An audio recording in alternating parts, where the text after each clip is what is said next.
24ನೇ ವರ್ಷದ ಗಂಗಸರ್ದು ಹಬ್ಬದ ಪ್ರಯುಕ್ತ ನನ್ನ ಪೂಜ್ಯ ಗುರುಗಳಾದ ನಾಗೇಶ್ ಸಾಹೇಬ್ರು ಅವರು ನಮ್ಮನ್ನ ಅಚ್ಚುಕಟ್ಟಾಗಿ ಒಂದು ಕಾರ್ಯ ರೀತಿಯಲ್ಲಿ ಬೆಳೆಸಿದ್ದಾರೆ. ಆಗ ಬಸವಮಳ್ಳಿ ಸಾಹೇಬ್ರು ಇದ್ದಾಗ ನಾನು ಕೆ.ಬಿ. ರಮೇಶ್ ಅಂತ ಹೆಸರು ಬಂದಿದ್ದು ಸಾಹೇಬ್ರಿಂದಾನೆ. ಅದಕ್ಕೆ ಸಾಹೇಬ್ರು ನಮ್ಮ MLA ಆದಾಗ ಏನೇ ಕೆಲಸ ಇರ್ಲಿ ಬನ್ನಿ ಮಾಡ್ಕೊಂಡು ಹೋಗಿ ನನ್ನ ಹತ್ರ, ಯಾಕೆ ನೀವು ತಲೆ ಕೆಡಿಸ್ಕೊಂತೀರ, ಭಯ ಪಡಬೇಡಿ ಅಂತ ಹೇಳಿದ್ರು. ಸಾಹೇಬ್ರು ಅವಾಗಿಂದಾನು ಮಿನಿಸ್ಟರ್ ಆಗಿಂದಾನು ಹೋದಾಗ ಒಂದೇ ರೀತಿ ಫೋನ್ ಇರ್ತಾರೆ, ಏನಪ್ಪಾ ನಿಮ್ ಸಮಸ್ಯೆ ಅಂತ ಕೇಳ್ತಾರೆ. ಸಾಹೇಬ್ರು ನಮ್ ಗುರುಗಳು, ಅವ್ರು ಎಲ್ಲೇ ಇರ್ಲಿ ವರ್ಷ ನಮ್ಮ ಗಂಗಸೂರ್ಸ್ ಹಬ್ಬಕ್ಕೆ ಸಾಹೇಬ್ರು ಮತ್ತು ನಮ್ಮ ಹಿತೈಷಿಗಳು, ನಮ್ಮ ಗುರುಗಳು ಎಲ್ಲ ಟೀಮ್ ಏನಿದೆಯೋ ನಮ್ ಗುರುಗಳನ್ನ ಆಹ್ವಾನ ಮಾಡ್ತೇವೆ.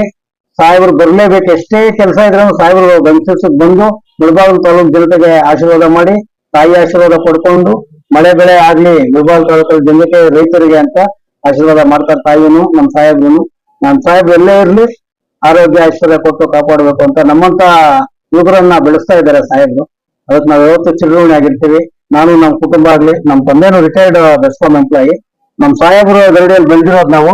ಸಾಹೇಬ್ರಿಗೆ ಯಾವತ್ತೂ ಅಷ್ಟೇ ನಮ್ಮ ಲೈಫ್ ಲಾಂಗ್ ನಾವಿರೋವರೆಗೂ ಸಾಹೇಬ್ರು ವರ್ಷಕ್ಕೊಂದ್ಸಲ ಮನೆಗೆ ಊಟಕ್ಕೆ ಬರ್ಲೇಬೇಕು ವಿತ್ ಟೀಮ್.